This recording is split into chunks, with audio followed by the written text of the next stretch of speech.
అందరికీ నమస్కారం. అభినయ దర్శన్ అనే మోసగాని మాటలు క్రైస్తవ సమాజమంతా నమ్మేసి నిజమే అనుకొని ఆయన మాటలు నమ్మి చాలామంది సోషల్ మీడియాలో చూచి అతని గురించి ప్రభుత్వానికి కూడా చాలామంది విజ్ఞప్తి చేశారు. అతని చేసిన వంటి మోసాన్ని క్రైస్తవులంతా తెలుసుకొని ఈరోజు చాలా బాధపడుతున్నారు. దానిని ఇలా చేయడం మంచి పద్ధతి కాదని కూడా క్రైస్తవులు పాస్టర్స్ కూడా చాలామంది ఈరోజు చెబుతున్నారు.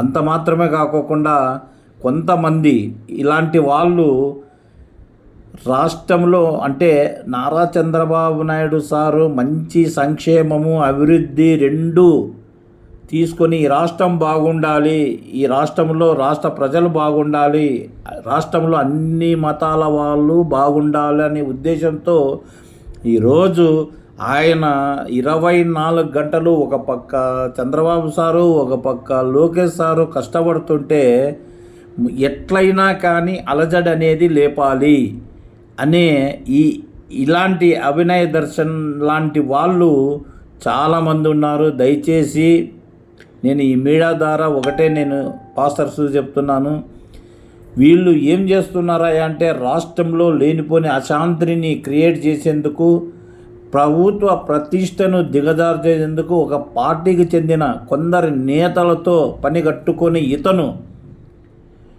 కుట్రకు పాల్పడుతున్నాడని నాకు సమాచారం పోలీసుల నుంచి ఉంది. కాబట్టి నేను చెప్తున్నా పాస్టర్స్కి, ఇలాంటి వాళ్ళని ఎంకరేజ్ చేయొద్దండి. రెచ్చగొట్టే ప్రసంగాలు చేసే వాళ్ళను మీరు చేయతనియవద్దండి, ఎంకరేజ్ చేయొద్దండి.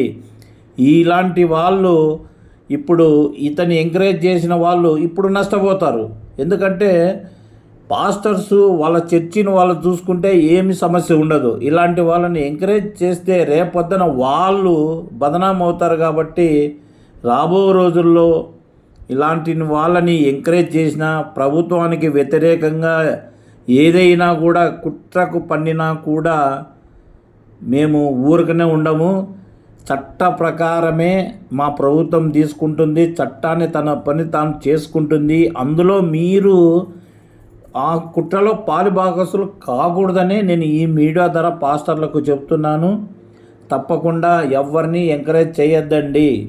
పాస్టర్స్ జాగ్రత్త, ఏదైనా ఉంటే మా దృష్టికి తీసుకొని రండి. మీకు ఏమైనా నారా చంద్రబాబు సార్ ముఖ్యమంత్రి అవుతూనే క్రైస్తవులకు అనేక సంక్షేమ పథకాలు ఇస్తున్నాడు, ఇవ్వబోతున్నాడు కూడా. గతంలో ఏ ముఖ్యమంత్రి ఇవ్వలేదు. అయినా కూడా ఎట్లయినా ఈ చంద్రబాబు సార్ ప్రభుత్వాన్ని బదనాం చేయాలనే ఈ కుట్రకు లేపుతున్నారు. దయచేసి వీళ్ళ ఉచ్చులో పడకండి. ఇదే నేను పాస్టర్లను కోరుకుంటున్నాను. Thank you.